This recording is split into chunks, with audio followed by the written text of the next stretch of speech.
Today is the birth anniversary of India's greatest social reformer who dedicated his entire mortal life for Bharat and today lives with us as an idea.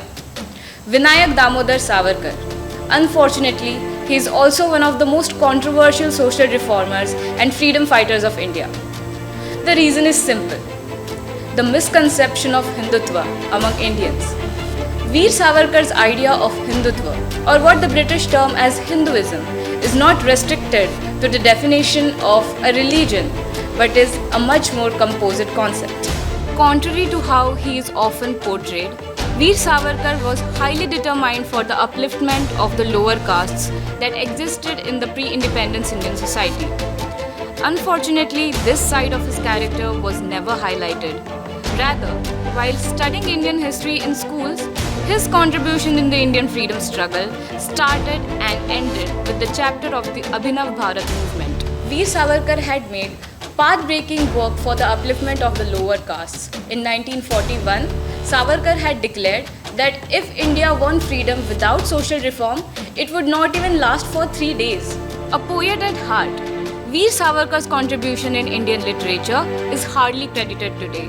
He knew the power literature possessed to bring about the change required in a society that had submitted its soul to the British atrocities.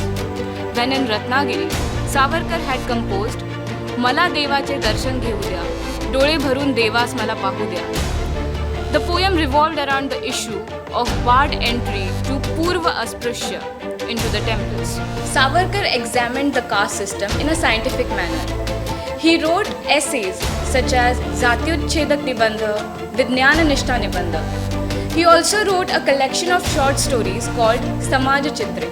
When we read Veer Savarkar's work, we realize that Savarkar rejected the theory of caste division being a conspiracy of Brahmins or Brahmins and Kshatriyas. Instead, Savarkar had observed that every untouchable caste considers some other lower caste as untouchable.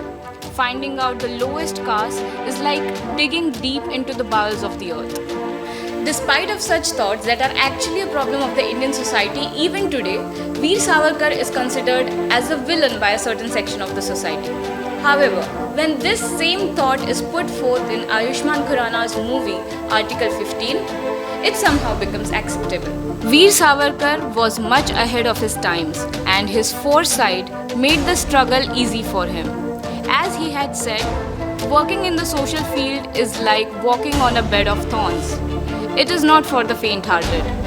It might be so that unacceptance of Veer Savarkar's thoughts is the reason why India is rooted with caste struggle even today, 75 years after independence. Think about it, and more than that, read his essays, feel his poems, because there cannot be a better way to pay tributes to a revolutionary than that. For more insights into Veer Savarkar's work, do visit www.newsbharti.com. I hope you liked the video. Do share, like and subscribe us.